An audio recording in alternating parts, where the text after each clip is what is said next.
आपण ऐकत आहात विद्यार्थी शिक्षक संवाद. विद्यार्थी मित्रांनो, शालेय जीवनात साधारणतः आपले शिक्षक आपल्याला फक्त एक शिक्षक म्हणूनच माहीत असतात. परंतु शिक्षकापलीकडे तीही एक व्यक्तीच असतात. त्यांचे स्वतंत्र असे व्यक्तिमत्व असते.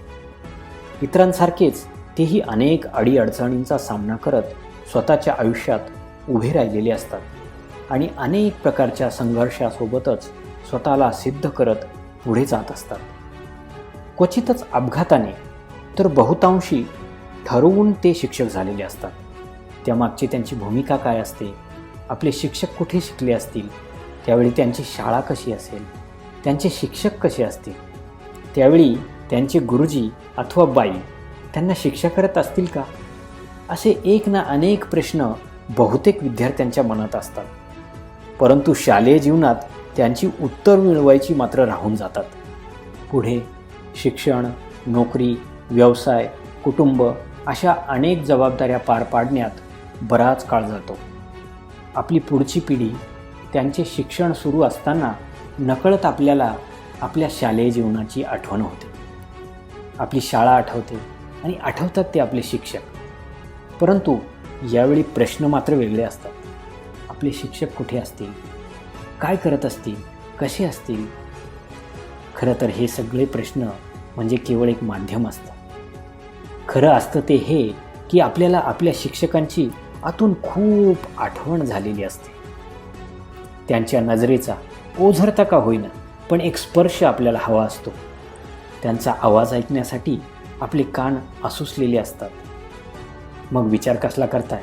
उचला फोन, बोला आपल्या शिक्षकांशी आणि दोघांच्या संमतीने तो रेकॉर्ड करा आणि आपला विद्यार्थी शिक्षक संवाद पाठवा आमच्याकडे. विद्यार्थी शिक्षक संवाद व्यासपीठाची निर्मिती करण्यामागे विद्यार्थी शिक्षक यामध्ये असलेलं पवित्र नातं नवीन पिढीला कळावं, वृद्धिंगत व्हावं ही सद्भावना आहे. आता पूर्वीसारखे विद्यार्थी राहिले नाहीत, आता पूर्वीसारखे शिक्षकही राहिले नाहीत अशी ओरड आपल्याला सर्वत्र ऐकायला येते, हो की नाही? हल्ली विद्यार्थी शिक्षकांचं असलेलं पवित्र नातं प्रतिस्पर्ध्यामध्ये तर शिक्षक आणि पालक हा संबंध जवळजवळ शत्रुत्वात परावर्तित झालाय की काय असं वाटतं. यावर उत्तर काय? तर विद्यार्थी शिक्षक यामध्ये असलेलं पवित्र नातं हे नवीन विद्यार्थी शिक्षक पिढीमध्ये रुजवणे, वृद्धिंगत करणे हे होय. इतिहास सांगतो की प्रत्येक व्यक्तीच्या जीवनामध्ये शिक्षकाची भूमिका खूप मोठी आणि महत्त्वाची असते. अनेक थोरा मोठ्यांची यासाठी उदाहरणं आहेत. विद्यार्थी शिक्षक संवाद या व्यासपीठामध्ये कोणीही विद्यार्थी, कोणीही शिक्षक कुठूनही केव्हाही सहभागी होऊ शकतो. त्यासाठी विद्यार्थ्याने फक्त आपला फोन उचलावा आणि आपल्या आवडत्या शिक्षकास फोन करावा. तास अर्धा तास मन मोकळ्या गप्पा माराव्यात. हां, फोन सुरू असताना मात्र दोघांच्या परवानगीने कॉल रेकॉर्डर सुरू ठेवावा आणि सर्वात शेवटी रेकॉर्ड केलेली ती फाईल विद्यार्थी शिक्षक संवाद या व्यासपीठाकडे पाठवावी. योग्य त्या काळजीसह आणि अर्थातच आपल्या परवानगीसह आपला तो विद्यार्थी शिक्षक संवाद या विद्यार्थी शिक्षक व्यासपीठावर आपल्या सर्व विद्यार्थी बांधवांसाठी प्रसारित केला जाईल. आपण ऐकत आहात विद्यार्थी शिक्षक संवाद. सर नमस्कार.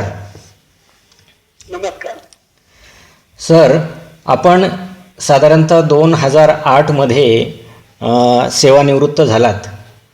म्हणजे या गोष्टीला आता जवळजवळ 12 वर्ष झालीत. सेवानिवृत्त जीवनाचं एक तप पूर्ण केल्यासारखं झालेलं आहे. तर अशावेळी मला सर्वात प्रथम आपल्याकडून ऐकायला आवडेल की आपली दिनचर्या आता हल्ली कशी असते. तर प्रथमतः सर्व विद्यार्थी मित्र, पालक आणि शिक्षक बंधू आपल्या सर्वांना नमस्कार करतो.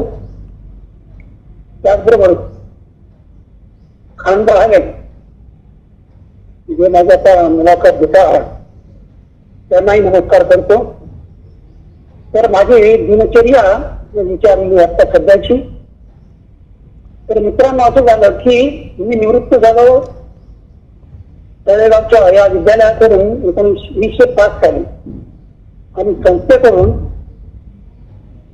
1908 साली. साधारणपणे खानदाराने सांगितलं त्याप्रमाणे 12 वर्ष सुमारे झालेली आहे. परंतु माझा स्वभाव हा शांत बसून राहण्याचा नाही.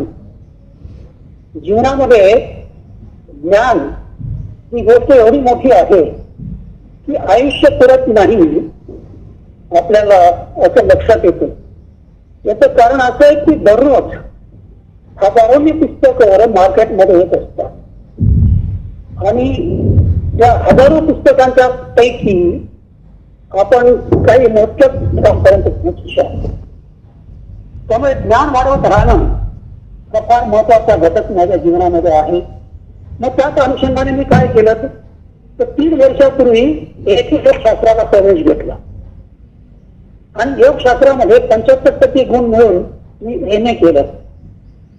त्या महाविद्यालयाचे संचालक गवळीकर यांनी मला प्रिन्सिपाल पद स्वीकारण्याबद्दल विनंती केली आणि 1 वर्ष मी प्रिन्सिपाल म्हणून राहिलो.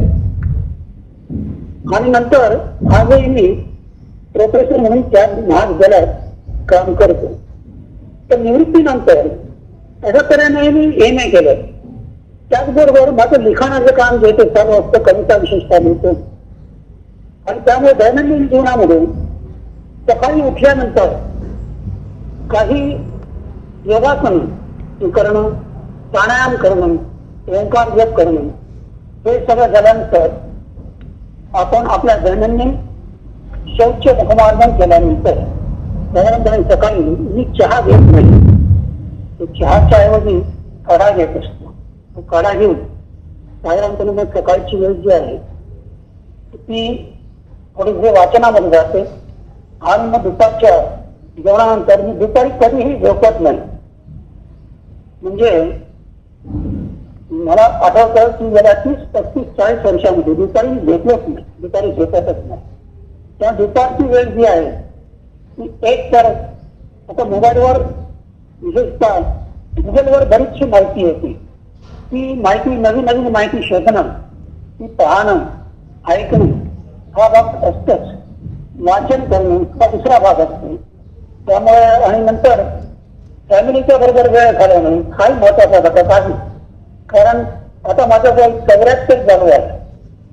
त्यानंतर आपण कुटुंबाशी संवाद करायला दैनंदिन जीवनामध्ये इतके व्याप्त असतं की त्यामुळे वेळ फारसा मिळत नाही. परंतु आता मिळालेला वेळ जो आहे तो फॅमिली बरोबर देखील संवाद करण्यात, नातवांशी खेळण्यात असा मी घालवतो साधारणपणे. तर थोडक्यात अभ्यास करणं, वाचन करणं आणि आपल्या आवडीच्या विषयांवर चिंतन करणं, मनन करणं, त्याचबरोबर ईश्वराचा शोध घेण्यासाठी ज्या प्रक्रिया कराव्या लागतात त्याचा माझं लागणं साधारणपणे असा माझा मनक्रम चालू असतो. आणि मधूनच मित्रांशी देखील गप्पा मारणं, मित्रांच्या भेटी घेणं हे देखील चालू असतं. सर, आज आपलं वय 74 वर्ष आहे. तर ह्या वयात देखील आपला हा उत्साह आम्हा नवीन पिढीला लाजवणारा असा आहे. आजही आपण सकाळी लवकर उठून योग, प्राणायाम, ध्यान, धारणा, त्यानंतर वाचन, अभ्यास आपलं सतत सुरू आहे. बरोबर कुटुंबाची जबाबदारी आणि त्यांच्याशी योग्य तो संवाद. जसं संतांनी सांगितलं आहे की युक्त आहार विहार, त्या पद्धतीने आपलं एक सम्यक आणि समतोल असं जीवन आपण व्यतीत करत आहात. तर अशा पद्धतीने एक सुखाचं, समाधानाचं, समतोल जीवन जगणं, तर आपल्याला जी ही विचारधारा मिळाली किंवा हा जो विवेक मिळाला हा कुठून मिळाला? नेमका कुटुंबातून आला की साहित्यातून आला, ते मला जाणून घ्यायचं आहे. मी थोडस बालपणाचं सांगतो आणि मग त्या विषयाकडे येतो. तर माझा जन्म जो झालेला आहे तो देवळानं, हे जे गाव आहे बागलाण तालुक्यातलं, आता त्याला सटाणा म्हणतात. तर तिथे जन्म झाला आहे 1 जून 47 मामाच्या घरी. आणि त्यानंतर माझे वडील जे आहे ते फक्त 7वी पास झालेले होते आणि भोर नावाच्या गावाला आमची शेती होती. आता साधारणपणे इनामी शेती, आता असं म्हटलं जातं की धोडप किल्ल्याचे किल्लेदार पूर्वज होते आमचे वगैरे, परंतु वडिलांचं जे साधारणपणे त्या गावातून बाहेर पडण्यासाठीची धडपड चालू होती आणि त्यामुळे साहजिकच 7वी नंतर पूर्वी शिक्षकाची नोकरी लागत असेल आणि म्हणून पहिले त्यांची अपॉइंटमेंट जी आहे ती सौंदाणे जे गाव आहे उमराण्याच्या जवळचं किंवा मालेगाव तालुक्यातलं, तिथे त्यांची अपॉइंटमेंट झाली आणि मग आमचं सगळं कुटुंब सौंदाण्याला 1 वर्षभर होतं. त्याच्यानंतर त्यांची निवड जी झाली ती मनमाडला आत्ताचं DID आहे ते प्रशिक्षण करण्यासाठी ती झाली 2 वर्षांसाठी. मग आमचे कुटुंब जे आम्ही भावंड आई आम्ही मेशी या गावाला माझी मावशी असायची तिच्याकडे राहायला गेलो. परंतु मावशीचं आणि फारसं जमलं नसल्यामुळे स्वतंत्र घर भाड्याने घेतलं आणि तिथे राहू लागलो आम्ही. परंतु आमची 3 भावंड 4 भावंड आणि उत्पन्न कमी, कारण वडील हे प्रशिक्षणासाठी गेलेले होते, आई अशिक्षित. अशा परिस्थितीत थोडेफार काही जे काही प्रशिक्षणाचे त्यांना मानधन मिळत होतं त्यात कुटुंब व्यवस्था भागवली जायची.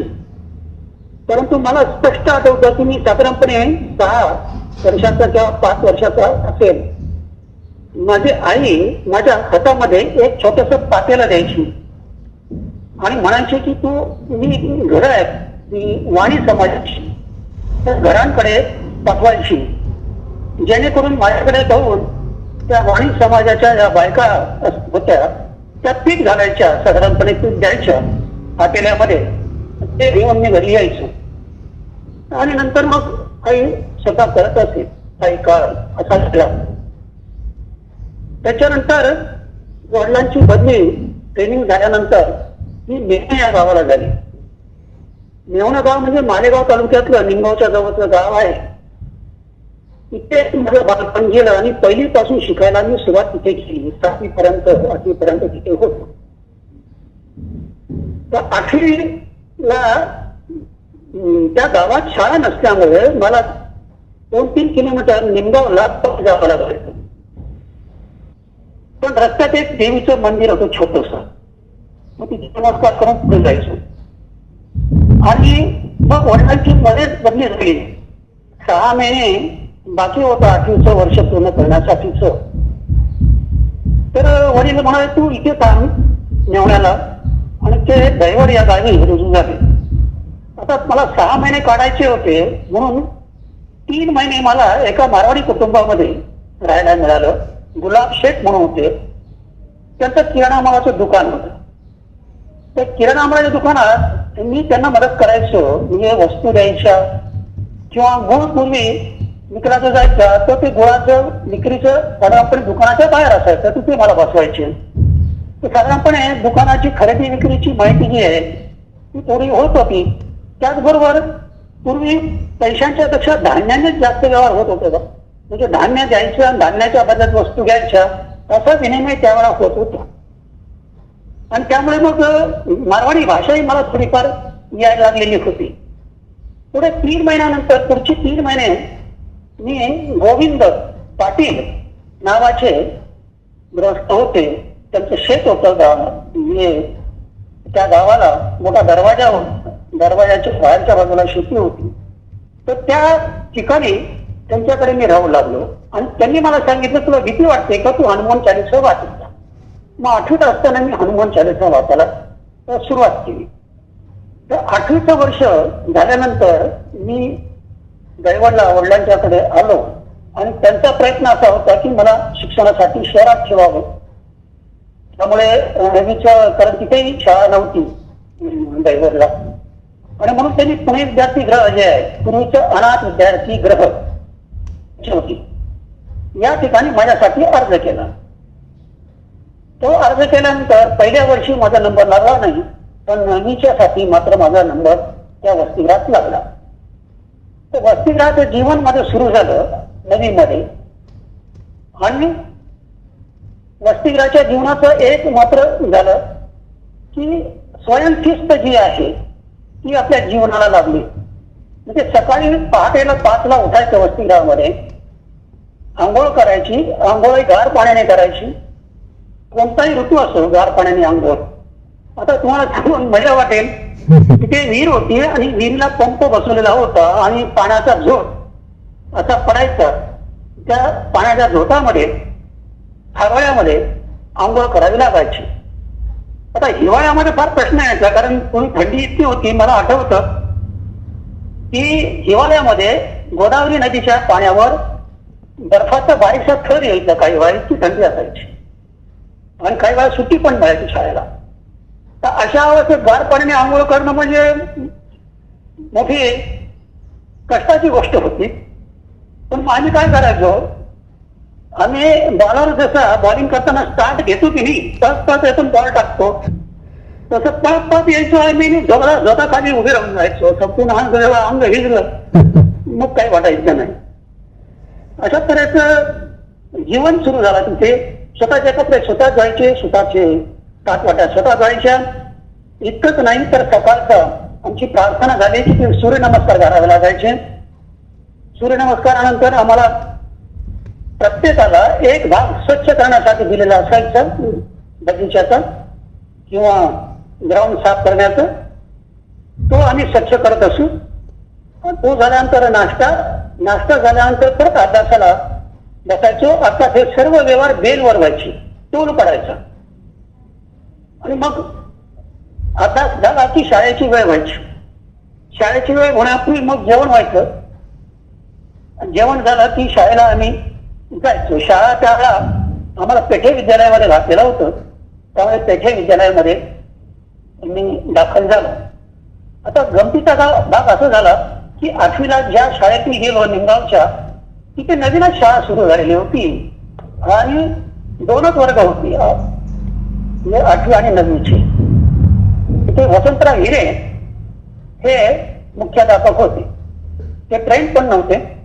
त्यामुळे काय झालं की तिथे इंग्रजी हा विषय शिकवायला फारसं कोणी नव्हतं. आणि जे आले शिक्षक त्यांनी फक्त अल्फाबेट्स जे A to Z एवढं शिकवलं. 2 कविता 2 धडे शिकवले.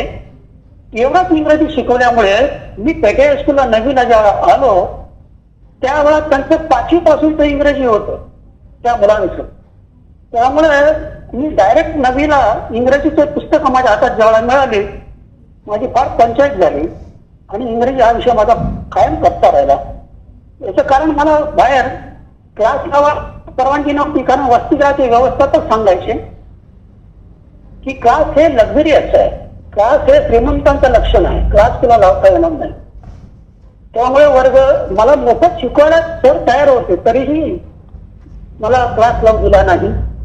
त्यामुळे 10वीला मी वर्गामध्ये पहिला आहे, पण इंग्रजीमध्ये फक्त 36 मार्क आहे. त्याचं कारण असं की मला ते इंग्रजीमध्ये पहिल्यापासूनच मागे राहिलो गेलो सगळ्या याच्या. मग 11वी झाल्यानंतर त्या ठिकाणी माझ्या आईने मला सांगितलेलं होतं तू ज्यावेळा नाशिकमध्ये राहशील त्यावेळा तिथे गणपतीचं एक मंदिर आहे, त्या मंदिरात तू जात जा गंगेच्या काठी. आणि म्हणून त्या गणपतीच्या मंदिरात मात्र मधून जात असे अशी माझी प्रथा थोडीशी वाढायला लागली. आता हे वाढत असताना हे माझं वसतिगृहाचं जीवन जे आहे ते 11वी पर्यंत चालू होतं, ते संपलं. ते संपल्यानंतर आता करायचं काय पुढे? मला शिकायची तर इच्छा होती आणि परिस्थिती तर अशी नव्हती की घरून मला पैसे मिळतील अशी. आता वसतिगृहात जे होतं ते जवळजवळ मोफतच होतं. मला 5 रुपये दर महिना फक्त द्यावा लागायचा. वडिलांना ते देणे देखील अवघड होतं, कारण कुटुंबात त्या काळामध्ये त्यांना फक्त 50 रुपये पगार होता महिन्याला आणि तो ते हिशोब सर्व वहीमध्ये लिहून ठेवत असत. त्यामुळे त्यांना असे 5 रुपये 10 रुपये देणं हे दिवस देखील अवघड होतं. मग मला शिकायचं तर होतं आणि मग शेवटी मी गंगेवर जाऊन बसायचो, एकांतात चिंतन करायचो, मनन करायचो, नदीकडे पाहत बसायचो आणि काय करता येईल आपल्याला. मग शेवटी असं ठरवलं की आपण आपल्यालाच उभं राहायला पाहिजे आणि मग काहीतरी काम धंदा तर करायला पाहिजे.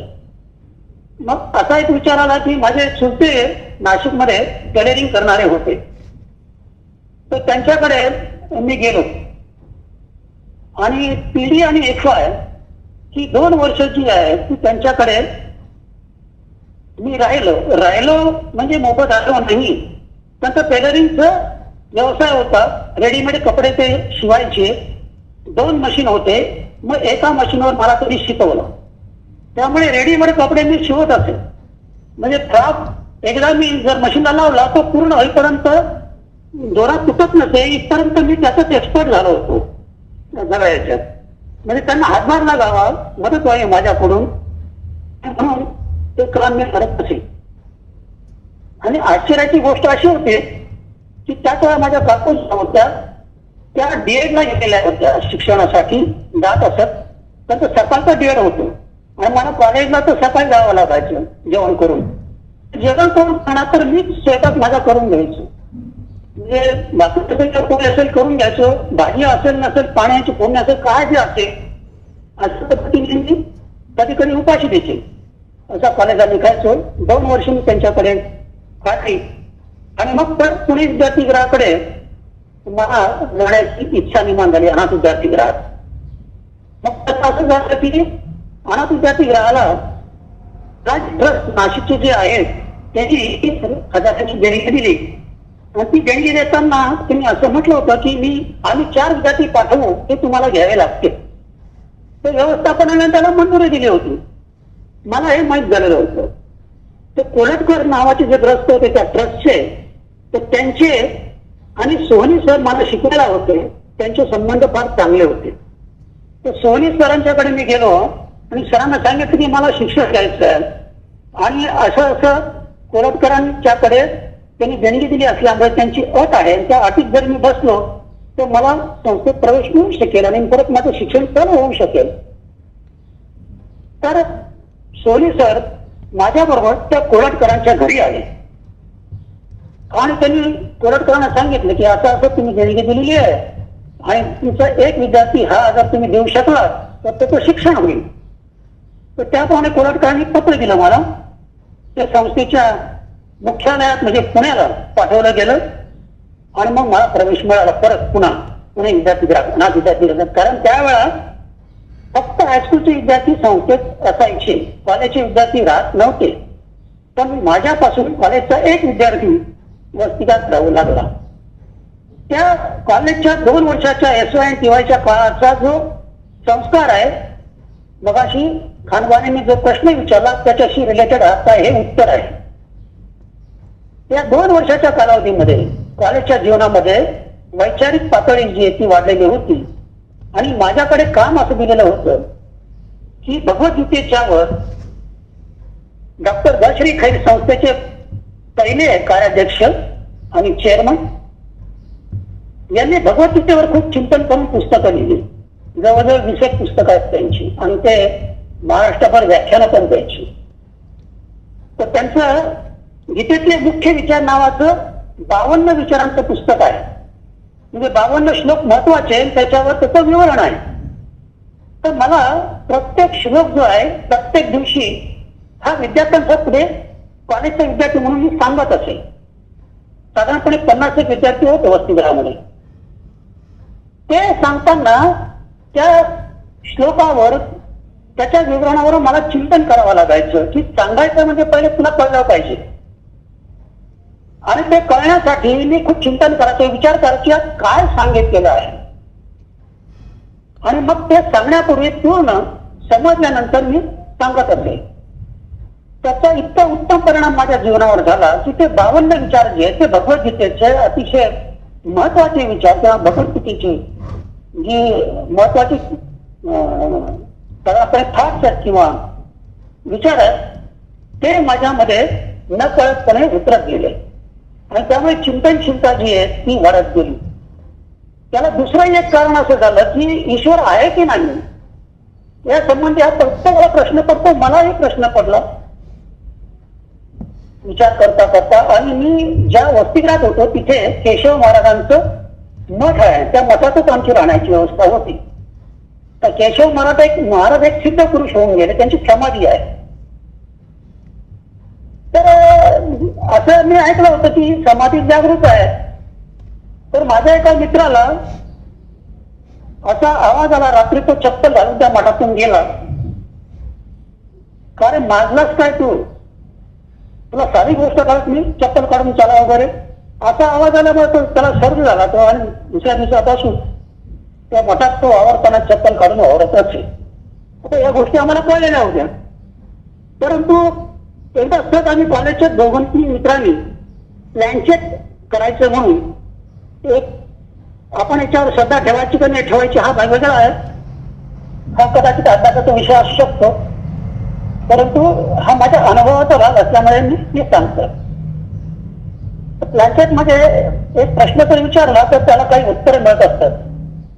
आता आम्ही कॉलेजचे विद्यार्थी आम्ही काय विचार केला की केशव महाराज इथे आहेत, तर ठीक आहे आपण केशव महाराजांना प्रश्न विचारा. तर ते साधारणपणे स्पेलिंग तयार होतं आणि त्याच्यावरून वाक्य तयार होतात. तर ती वाक्य अशी तयार झाली, तुम्ही विद्यार्थी फार गोंधळ घालतात, तुम्ही अभ्यासाकडे लक्ष देत नाही, मला फार त्रास होतो, वेळच्या वेळेस तुम्ही अभ्यास करत नाही. अशा तऱ्हेचे वाक्य आल्यानंतर आम्ही सर्द झालो.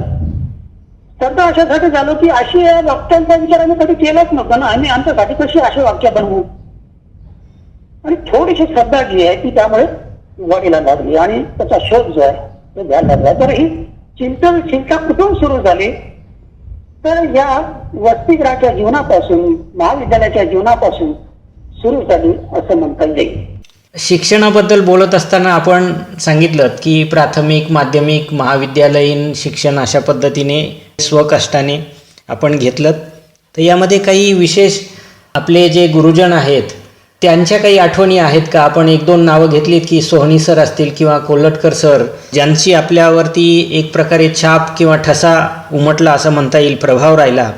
असे काही शिक्षक किंवा त्यांच्या काही आठवणी सांगता येतील काय? सांगता येतील. तर तत्पूर्वी महाविद्यालयीन जीवनात मी सांगितलं की जसं टेलरिंग मी शिकलो तसं पुढे मला शिक्षणासाठी काही काम करावे लागले. त्याच्यापैकी चित्रपटगृहाच्या थिएटरमध्ये मी डोअरकीपर म्हणून देखील काम केलेलं आहे. ते विजयानंद असेल किंवा दामोदर असेल, त्या थिएटरमध्ये माझा एक मित्र होता महाजन नावाचा, पण मला पॉकेट मनीसाठी नोकरी करणं भाग होतं.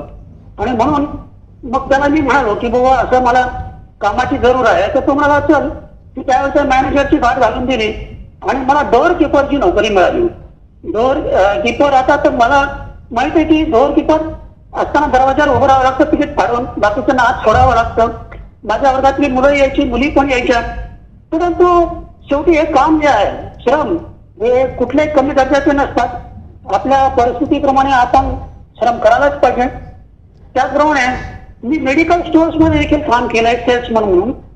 तर एकदा असं झालं की श्रीराम मेडिकल स्टोअर्स मेन रोडचं जे आहे तिथे आप्पासाहेब कुलकर्णी नावाचे प्रमुख हे त्या मेडिकल स्टोअरचे, त्यांच्याकडे मी एकदा गेलो. त्यांना म्हटलं मला काम पाहिजे. तर ते म्हणाले ठीक आहे तुला काम देतो. तर त्यांनी काय काम द्यावं मला, तर मोठ्या बाटलीमध्ये भरलेलं म्हणजे 5 लिटरच्या बाटलीचं सोल्युशन जे आहे किंवा आयोडीन असेल तर ते छोट्या छोट्या बाटल्यांमध्ये भरायचं, त्याला पॅकिंग करायचं, फूस लावायचं आणि कागद चिटकवायचे, हे काम दिलं. ते माझ्या कामावर खुश झाले. म्हणाले तुला महिन्याने तू सेल्समन म्हणून काम कर. तर मी म्हटलं करतो काम सेल्समन म्हणून, पण तुम्ही मला काय द्याल मानधन? तर ते म्हणाले आम्ही 30 रुपये महिना देऊ. त्यांना म्हटलं बाबा मला कमीत कमी 40 रुपये तरी द्या तुम्ही, कारण मला राईस प्लेट तरी मिळेल कमीत कमी खायला. तर ते म्हणाले की नाही आम्ही एवढी देऊ शकत नाही. तर त्यामुळे त्यांच्याकडे काम केलं नाही. रवींद्र मेडिकल स्टोअर्स मध्ये देखील मी काम केलं सेल्समन म्हणून त्या सगळ्या काळामध्ये, कॉलेजच्या जीवनाच्या काळामध्ये. आणि श्रमाला महत्व तर देत गेलोच नाही. याचं कारण असं आहे की कष्टाशिवाय श्रमाशिवाय काही मिळत नाही याची जाणीव मला झालेली होती. आणि त्याचबरोबर आता 8वीला जेव्हा मी गेलो तर 8वीची पुस्तकं मला मिळणार कुठून त्या गावाला. आणि म्हणून निंबाळच्या निंबायती म्हणून गाव आहे, त्या निंबायतीला एक विद्यार्थ्याचा तो 8वी पास झाला असं मला कळलं. आणि पूर्वी तुम्हाला माहित नसेल कदाचित जुनी पुस्तकं विकत घेतली जायची निम्म्या किमतीची. आणि म्हणून मी सायकलने एकाची सायकल घेतली आणि मुंबईला गेलो, त्या मुलाला भेटलो, त्याचे निम्मे कितीची पुस्तक घेतली आणि 8वीची पुस्तकं मला अशा निम्मे किमतीत मिळाली. तर थोडक्यात सांगायचं म्हणजे कष्टमय जीवन जे आहे ते देखील आनंददायी असतं. आपल्या शेवटी आपण आपल्यासाठीच करत असतो, जीवन उभारण्यासाठीच करत असतो.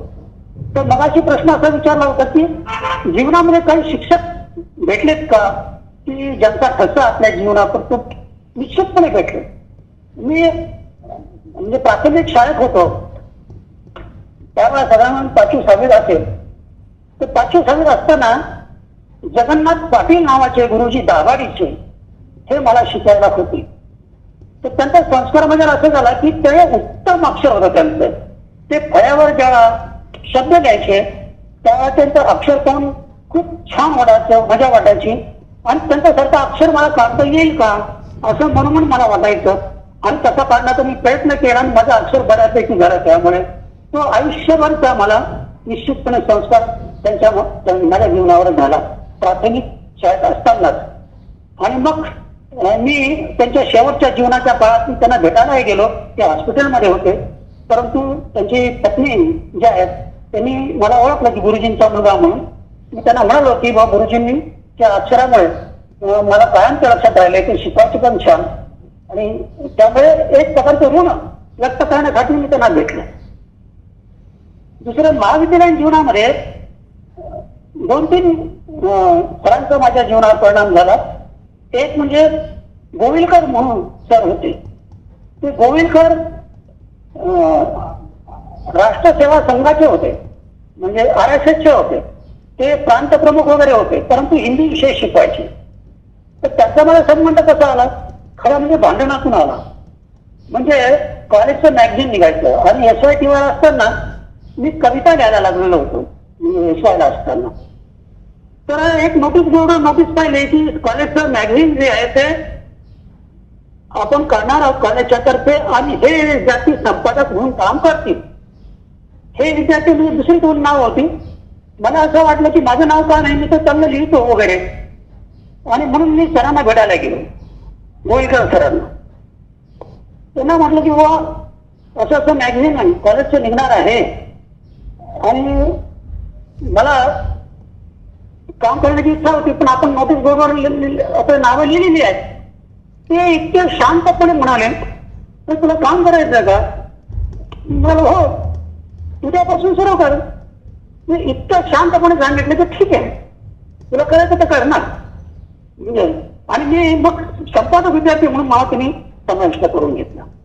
त्याचा फायदा असा झाला की मी माझे लेख जे ते कळायला मिळाले आणि ते अंक पूर्ण तयार करण्यासाठी मी आणि माझा विद्यार्थी रांजणकर म्हणून आणि दोघांनी मेहनत घेतली.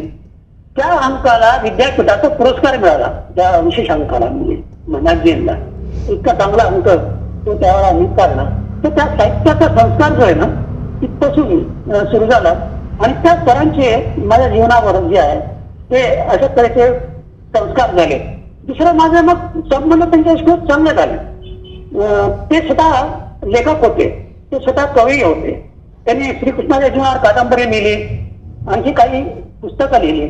त्यांची मुलं जी आहेत आता तुम्हाला माहिती गोविलकर बंधू चार्टर्ड अकाउंटंट, त्यांची अनेक पुस्तकं अनेक व्याख्यानं वगैरे सगळे होतात. परंतु त्यांचे वडील जे आहेत ते वडील माझे स्नेही झाले. मग मी त्यांच्याकडे वारंवार जात असतो. मला एक प्रकारचे समाधान मिळत असे, कारण त्यांच्या बोलण्यामध्ये एक प्रकारचे शांतता होती. त्याच्यानंतर ते देखील गणेश भक्त असल्यामुळे साहजिकच त्यांच्या बोलण्यात एक प्रकारचे प्रौढत्व होतं, नॅच्युरिटी होती आणि म्हणून त्या संस्कारांचा भाग देखील माझ्या जीवनावर झाला. आणि ते मग त्यांच्या कविता वाचून दाखवायचे. मला म्हणायचे तू लिहिली असेल तर तू वाचून दाखव वगैरे. साधारणपणे असं आदान प्रदान आमचं होत असे. तर त्यांच्या माझ्या जीवनावर सखोल परिणाम झाला. तिसरे एक शिक्षक होते सद्गुणे नावाचे. ते सद्गुणे नावाचे शिक्षक राज्यशास्त्र शिकवायचे. हे सद्गुणे शिक्षक अतिशय गरिबीतून वर आलेले आणि पोस्टमन म्हणून त्यांनी नोकरी केलेली. पुढे पोस्टमनचे प्राध्यापक झाले. तर ते यांना राज्यशास्त्र शिकवताना वर्गवाद जो आहे साधारण कम्युनिस्ट जीवनातला मार्क्स आणि हे शिकवताना तर ते मला जास्त भावलं, कारण मी गरिबीतूनच वर आलेलो होतो. आणि म्हणून उत्तर मी अप्रतिम दिलं, तर त्यांना ते इतकं आवडलं की मी वर्गात वाचून दाखवलं आणि मग माझ्या भेटी होऊ लागल्या त्यांच्याशी. मग त्यांच्याशी संवाद करू लागलो. ते संवाद करताना आता तरुण वय असतं, त्या तरुण वयामध्ये ही सर्व व्यवस्था बदलली पाहिजे. ही सर्व व्यवस्था जी आहे ही गरिबांवर अन्याय करणारी आहे, हे सर्व शासन जे आहे काही बरोबर नाही वगैरे असे त्याचे विचार असतात बंडखोर. तसे बंडखोर विचार माझ्या जीवनात निर्माण झाले. आणि मी त्या सरांना म्हणालो, त्या पुण्यांना, की सर हे काय चाललेलं आहे जगामध्ये, हे काही खरं नाही आहे. ही वर्ग व्यवस्था जी आहे ती योग्य नाही. हे सगळं समाज हा बदलला पाहिजे, क्रांती केली पाहिजे, आपण क्रांतीसाठी उभे राहिले पाहिजे वगैरे असं बोलायला लागले. ते शांतपणाने म्हटले, अरे तू एका गुरुजींचा मुलगा आहे, आपण शिक्षण घ्यावं, शिक्षण घेऊन पुढे जावं, असले विचार या जीवनामध्ये ठेवणं काही बरोबर नाही, त्याच्याने फार तुला लाभ मिळणार नाही वगैरे. तर त्या दृष्टिकोनातून मलाच समजून सांगितलं. तर अशा तऱ्हेचे त्यांचे पण संस्कार माझ्या जीवनावर झाले. आणि तिसरे सोनी सर जी मी म्हणालो, त्यांनी माझं जीवनच बदलून टाकलं. ते राज्यशास्त्राचेच होते, परंतु खूप मोठी व्यक्ती होती. त्यांनी 3-4 पुस्तकं लिहिली आहेत आणि त्यांनी त्यावेळा कॉलेजचे डेब्युटिंग जे आहे त्याचे ते प्रमुख असत. म्हणजे पंचवटी जेसीस किंवा जसं असतं तशाच स्वरूपाचं कॉलेजमध्ये देखील डिबेटिंग चालायचं. तर त्या ह्याच्यात मी भाग घेतला. तर त्या मला पहिला नंबर आल्यामुळे ते लायब्ररीचे इकॉनॉमिक्स विभागाचे प्रमुख देखील होते.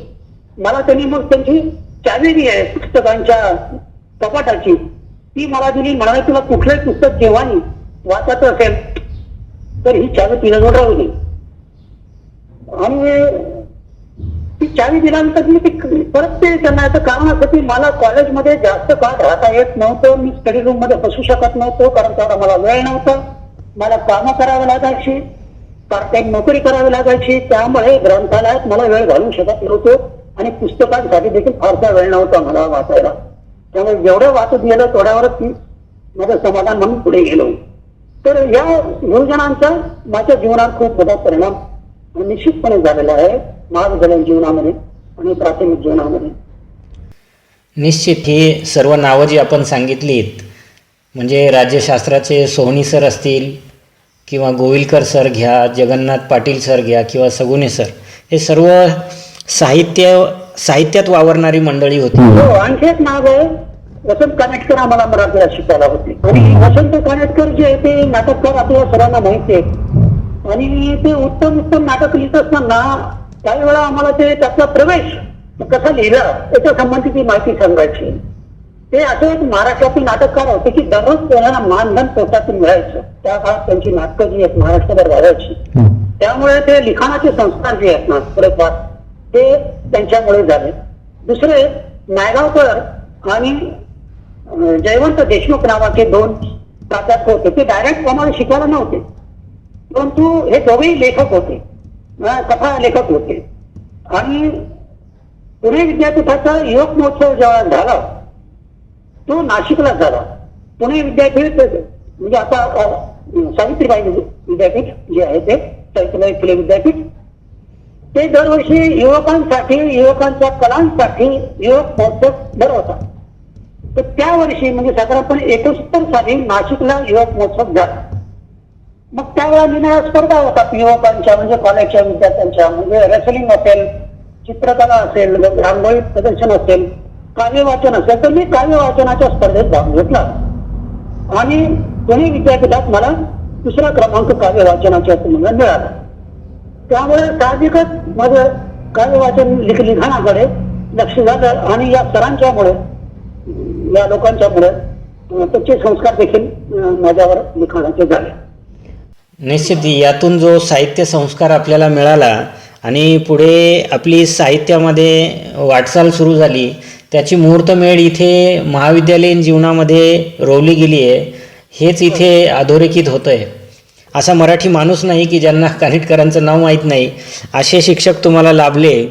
आणि अशा पद्धतीने आपण शिक्षणाबद्दल सांगितलं, बालपणाबद्दल सांगितलं की आपण सेल्समन म्हणून, विक्रेता म्हणून काम केलं, टेलरिंग व्यवसायामध्ये मदतनीस म्हणून काम केलं किंवा चित्रपटगृहामध्ये द्वारपाल म्हणून काम केलं. आणि एकंदरीतच श्रमाला महत्त्व दिलं आपण. स्वावलंबी स्वयंशिस्त ही आपल्याला संघाकडून किंवा त्या वसतिगृहाच्या जीवनातून आली आणि पुढे अनेक वाटा असताना देखील आपण शिक्षक व्हायचं ठरवलं, तर ते शिक्षक आपण कसे झालात, म्हणजे त्यामागे मूळ विचार काय होते किंवा कसे तिकडे प्रवृत्त झालात आपण? हो, तर मगाशी गोयकरांचा उल्लेख केला ते आरक्षित होते. काही वेळा ते मला संघाच्या शाखेवरही घेऊन जायचे, परंतु माझे विचार स्वतंत्र होते. मी त्याचे संपूर्ण विचार फॉलो केले नाही आणि मी कुठल्याही पंथाला स्वतःला आधी बंदिस्त केलं नाही, मुक्तपणे विचार करत गेलो. प्रश्न असा आहे की मी शिक्षकी कशी कळलो, तर हे श्रमाची आवड मला होतीच. एक गंमत अशी सांगतो की मी शोधत होतो तसं एकदा मेन रोडला पूर्वी एल अँड कंपनी कापडाचं दुकान होतं. तर मी त्या मालकांना ऐकलो, म्हटलं मला तुम्ही ते काम द्याल का? तर ते तू काय करतो? मी म्हटलं कॉलेजच्या दुसऱ्या वर्षाला आहे. ते म्हणाले की मी तुम्हाला पार्टनर म्हणून करून देतो, तू काम करशील का पार्टनर म्हणून? मला आश्चर्य वाटलं. माहित नसताना केवळ मी मला विद्यार्थीगृहात शिकतोय आणि कॉलेजमध्ये जातो, मला ते दुकानाचा पार्टनर करणार होते. परंतु मी त्याचा नकार दिला, कारण मला त्यात अडकून पडायचं नव्हतं, म्हणून मी नकार ती नोकरी नाकारली. एसवाय आणि टीवायला असताना मी पुणे विद्यार्थीगृहात होतो, मला सांगितलं. तर पुणे विद्यार्थीगृहात मी जसे विचार सांगायचे तसं जनरल सेक्रेटरी पण मी त्या वसतिगृहाचा होतो. त्याच्या विद्यार्थ्यांना शिस्त लावून या गोष्टी माझ्याकडे होत्या, वैचारिक अभ्यास करून घेणं या गोष्टी होत्या. साधारणपणे व्यवस्थापकीय भाग जर असतो ना, तो भाग माझ्याकडे आलेला होता थोडासा. तर त्याच काळात पुण्याचे संस्थाचालक भेट द्यायला यायचे. तर असं ते नाईक नावाचे ग्रस्त चेअर होते आणि राम नावाचे ग्रस्त नावाचे सेक्रेटरी होते. ते दोघे शाखेला भेट देण्यासाठी, नाशिकच्या शाखेला भेट देण्यासाठी आले. पहिला त्यावेळेस पक्षाला होतो आणि आल्यानंतर ते मी मला बोलून घेतलं, कारण कॉलेजचा तसं मी विद्यार्थी होता. आणखी एक दुसरा विद्यार्थी दाखल झाला होता, निकम नावाचा माझा पुढे रुंठा हायस्कूलला शिक्षक झाला आणि पुढे परिवेक्षक झाला, पुढे झाला. तो आता मग नाशिकमध्ये असं की दोघं एका खोलीमध्ये राहत असो. तर त्यांनी मला बोलवलं आणि पुढे तू काय करणार आहेस? मी मला तसं काही असं ठरवलेलं नाही, परंतु नको काय लागणार आहे मला, कारण माझी परिस्थिती अशी आहे की मला त्याच्याशिवाय दर्शन करू. असं मला येऊ शकशील का? तर मी मला का नाही, कारण मग गेले होतं. कारण असं आहे की आता ज्या अवस्थेत शिखर आलेलो आहे गौरी तिथून, त्या गरिबीतल्या आलेल्या मुलांना शिकवायला किंवा त्याच्यासाठी काम करायला मला नक्की आवडेल. आणि त्यावेळेस हा विद्यार्थी मला काय यायची त्याचं कारण गरिबी, अत्यंत गरिबी घराची. गावांमध्ये 5-7 किलोमीटरच्या परिसरात, 15-20 किलोमीटरच्या परिसरात हायस्कूल असायचं. हायस्कूल खूप लांब असायचं आणि तिथे लागून तितकं जाण येणं अवघड असायचं. आणि मग वसतिगृहात प्रवेश मिळाला एकदा की बाबा याचं शिक्षण होईल असं साधारणपणे पालकांची धारणा असायची. त्यामुळे अत्यंत गरीब विद्यार्थी वसतिगृहामध्ये यायचे शिक्षणासाठी. तर अशा मुलांना शिकवायला किंवा अशा मुलांसाठी काम करायला मला आवडलं असं मी त्यांना म्हणालो. तर ठीक आहे, तर आम्ही तुला तिकडे बोलवतो. तर साधारणपणे मग त्यावेळा मी नाशिकच्या वसतिगृहामध्ये होतो, थोडंसं काम बघायचं. आणि त्याच वेळा मला पेटे हायस्कूलमध्ये गुजराती सर म्हणून जे आहे ते पेटे हायस्कूलला पर्यवेक्षक होते. तर ते असं म्हणाले की तू पेटे हायस्कूलमध्ये काम करतोस का? तर मी मला करेल. तर त्यांनी मला बोलून घेतलं, 1 वर्ष मला शिक्षकाची नोकरी दिली पेटे हायस्कूलला असताना. तर त्यावेळेला 1 वर्षाच्या काळात माझं साहित्यिक वर्तुळ जे आहे ते वाढत गेलं. कवी मंडळ ते जॉईन केलं मी किंवा त्यात सहभागी झालो, साहित्यिक चर्चांमध्ये सहभागी झालो. त्याच वेळा सार्वजनिक वाचनातर्फे साहित्यिक मेळावे व्हायचे, त्या मेळाव्यात सहभागी व्हायचो. त्यामुळे साहित्यिक वर्तुळामध्ये वावरायला लागलो. असं वर्ष संपत आल्यानंतर एक दिवस मला पुण्याहून फोन आला की तू का आला नाहीस. तर मी म्हटलं मला तुला पत्र वगैरे मग काही मिळालेलं नाही मला, म्हणजे पत्र त्यांनी कधीच पाठवलं. म्हणलं मला मिळालेलं नाही. मग त्यांनी चौकशी केली तर ते पत्र जे त्यांचं जे पत्र पाठवण्याचं कार्यालय होतं त्या कार्यालयातच पडलेलं होतं, ते माझ्यापर्यंत पाठवलं नव्हतं त्या लोकांनी. मग मला कळलं की त्यांनी बोलावलेलं आहे. मग त्याप्रमाणे मी पुण्याला गेलो. पुण्याच्या वसतिगृहामध्ये मला काम असं दिलं की व्यवस्थापन म्हणजे विद्यार्थी व्यवस्थापन, वसतिगृहाचं प्रमुख म्हणून. म्हणजे विद्यार्थ्यांचं जे जीवन मी विद्यार्थी जीवन जगलं त्या विद्यार्थ्यांना त्यांच्याकडून तसेच संस्कार करून घेऊन त्यांच्याकडे लक्ष घेऊन त्यांच्याकडून अभ्यास करून घेणं हे काम मला दिलं.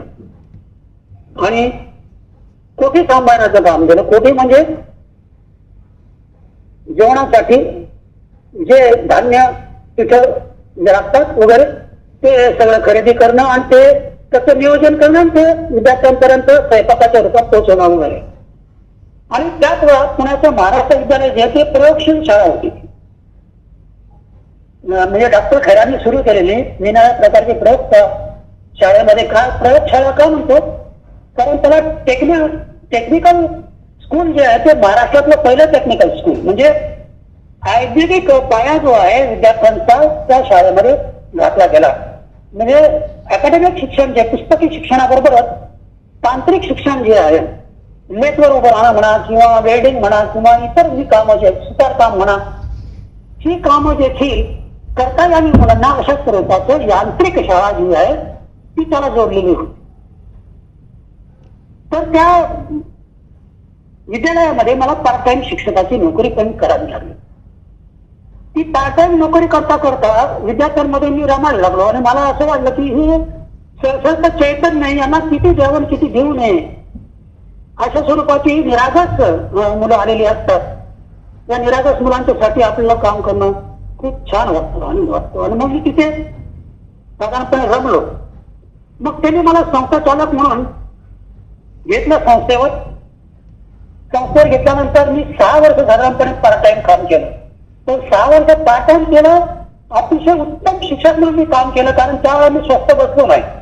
पार्ट टाइम जरी होतो तरी देखील त्यावेळा कार्यानुभव नवीन विषय महाराष्ट्र शासनाने सुरू केलेला होता आणि कार्यानुभवाचं प्रशिक्षण पहिल्यांदा मी घेतलं. आणि कार्यानुभव प्रशिक्षण नुसतं घेतलं नाही तर त्याच्या पुस्तका लिखाणामध्ये मी सहभाग घेतला. 2 पुस्तिका ज्या आहेत त्याचा मी सहलेखक आहे, एका पुस्तिकेचा मी पूर्ण लेखक आहे. त्या कार्यानुभवाच्या पुस्तिका मी लिहिल्या. त्या किचन गार्डनिंग नावाचा विषय कार्यानुभवामध्ये सुरू झालेला होता नुकताच. तर ते किचन गार्डनिंग माझ्या मुलांना शिकवावं मी म्हणून 8वी 9वीच्या विद्यार्थ्यांसाठी मी खास म्हणजे आमच्या महाराष्ट्र विद्यालयापासून थोडं अंतरावर असलेली संस्थेची शेती होती, तिथे आता इमारती झाल्या, पण पूर्वी शेती होती. तिथे मी त्या मुलांना घेऊन जायचो. एक साधारणपणे तमाशा चित्रपट तमाशा चालवणाऱ्यांची गाडी जी आहे ती सेकंड हँड गाडी संस्थेने विकत घेतलेली होती, त्याला कारवा म्हणायचो. आणि त्या गाडीने मुलांना घेऊन जायचो. तिथे वाफे करायला लावायचो, त्यांना रोपं द्यायचो, रोपं लावायला लावायचो, वाढ करायला लागतो. म्हणजे किचन गाडी थोडक्यामध्ये प्रॅक्टिकल नॉलेज त्यांना घेण्याचा प्रयत्न केला. त्या काळामध्ये देखील आणखी एक प्रयोग केला मी. तो माझं हे बघून डू इट युअर सेल्फ हा एक प्रकल्प महाराष्ट्र गव्हर्नमेंट राबवला.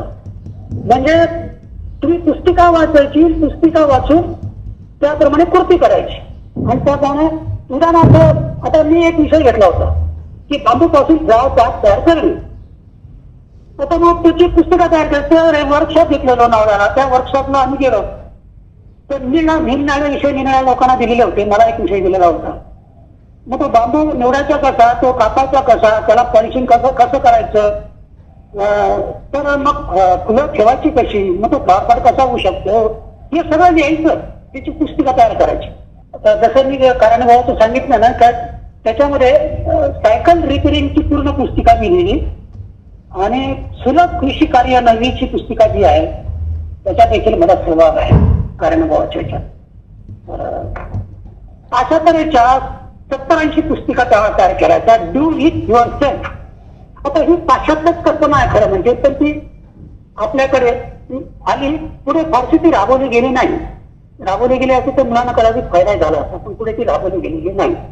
तर त्या 5-6 वर्षाच्या काळात देखील अशा तऱ्हेचे प्रकल्प उपक्रम जे आहे ते मला करायला लागले त्या पार्ट टाइमच्या काळात.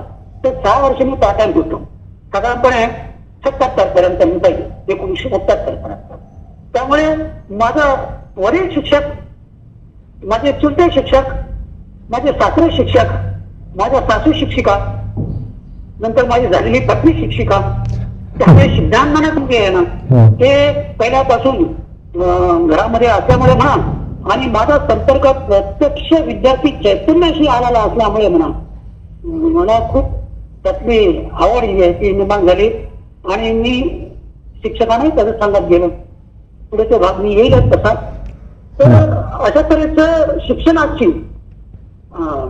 चळवळीची आवड निर्माण झाल्यामुळे त्यात काही नवीन काही करता येईल का, या क्षेत्रात देखील नवीन प्रयोग करता येतील का, हा भाग माझ्या मनामध्ये ठसला.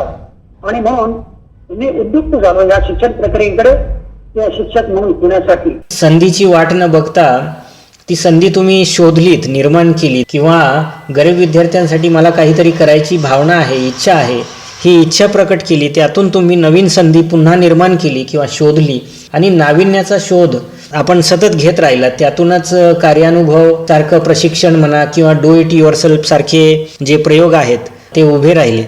परंतु आता 1978 1979 या काळामध्ये आपण नाशिकला आलात आणि नाशिकला आल्याच्या नंतर तळेगावसारख्या ग्रामीण भागामध्ये आपलं लक्ष कसं काय गेलं आणि तळेगावचा जो एकंदरीत पुढची तुमच्याकडनं खूप मोठं कार्य जे व्हायचं होतं आणि आमच्यासारखे विद्यार्थी तिथून जे घडायचे होते त्याबद्दल आपण थोडं सांगावं. आता 78-79 साधारणपणे उल्लेख केल्यानंतर तळेगाव च्या जागेची माहिती मिळाली. तर तत्पूर्वी मी साधारणपणे ईश्वराकडे माझा कल वळल्यामुळे मी त्र्यंबकेश्वरला जात असे. त्यावेळेपर्यंत माझे असे विचार निर्माण झालेले होते की आपण काम करतो म्हणजे काय करतो, की एक प्रकारे ईश्वराची सेवाच करतो ना. मग कुठलंही काम जे शैक्षणिक काम करतो म्हणजे काय, ही मुलांची सेवा म्हणजे ईश्वरांची सेवाच आहे. एक पुस्तक माझ्या वाचण्यात आलं होतं की घरोघरी ज्ञानेश्वर असतात. घरोघरी ज्ञानेश्वर असतात म्हणजे मुलांची याची ज्ञान मिळवणारे खरोखर ज्ञानेश्वरच असतात. मग अशा ज्ञानेश्वरांना जर काही मदत करता आली तर करता येईल आपल्याला, असा एक विचार आला. आणि मग संस्थेला मी सांगितलं की तिथे काम करायला मी तयार आहे, तिथे आपण हायस्कूल काढू. आणि संस्थेने माझी विनंती मान्य केली. ते आनंदाने सगळं तयार झाले आणि मला आनंद काय झाला तर माझ्या इच्छेप्रमाणे मला काम करायला मिळणार. तळेगावला मिटिंग घेतली, सभा घेतली गावकऱ्यांच्या समवेत मारुतीच्या मंदिरामध्ये. आता नाशिकचे व्यवस्थापक कापसे म्हणून आलेले होते आणि त्र्यंबकेश्वरचे कुमार वगैरे एकदम मंडळी आलेले होते. तर पहिल्या मिटिंग मध्ये मी गावकऱ्यांना विनंती केली की असं असं हायस्कूल सुरू करायचं आहे गावामध्ये, तर पाठिंबा तुमचा असला तर मी काम करायला इथे तयार आहे. ही संस्था आपली तयार आहे, पुणे विद्यापीठाला तयार आहे. तर गावकऱ्यांचा पाठिंबा मिळाला. त्याला रुंदा पाटील होते, गाव पाटील होते, आमचे विष्णू पाटील होते, सुधाकरचे भाऊ होते. हे सगळ्या मंडळी त्याला होकार दिला. आणि मग 81च्या जून मध्ये 13 जूनला शाळा सुरू करण्यापूर्वी जागा पाहिजे. तर गावकरी म्हणाले मंदिरं उघडी आहेत. म्हटलं पण जर दुसरी जागा मिळेल तर बरं. म्हणून मी रुंदा पाटलांच्या घरी गेलो. रुंदा पाटलांना सांगितलं असा असा विचार. तर त्यांची गावाच्या बाहेर जी इमारत आत्ता जी आहे तर तिथे ती बांधून तयार होती. खाली साधारणपणे एक मोठा हॉल आणि वर एक मोठा हॉल, परंतु वर पटाई वगैरे काही नव्हती. तर ती इमारत जी आहे ती घेतली आली भाड्याने तिथे. आणि भाड्याने इमारत घेतल्यानंतर आता ऑफिस वगैरे करणं शक्यच नव्हतं. तर जिन्याच्या खाली जी एक खोली होती त्याला पार्टिशन घातलं. पार्टिशनच्या अलीकडे माझी टेबल खुर्ची आणि पार्टिशनच्या पलीकडे क्लासची मुलांची टेबल खुर्ची. आणि शिपाई वगैरे काय सुरुवातीला नाही होता, घंटा आम्हीच वाढायचो. म्हणजे तास संपला की मी कधी वेळ वाजवायचो, कधी उघडे वेळ वाजवायची. मग पुढे शशी जॉईन झाला. तर अशा तऱ्हेने शाळेची सुरुवात 21व्या जून मध्ये केली. उर्वरित मुलाखत ऐकूयात पुढील भागात. आपण ऐकत आहात विद्यार्थी शिक्षक संवाद.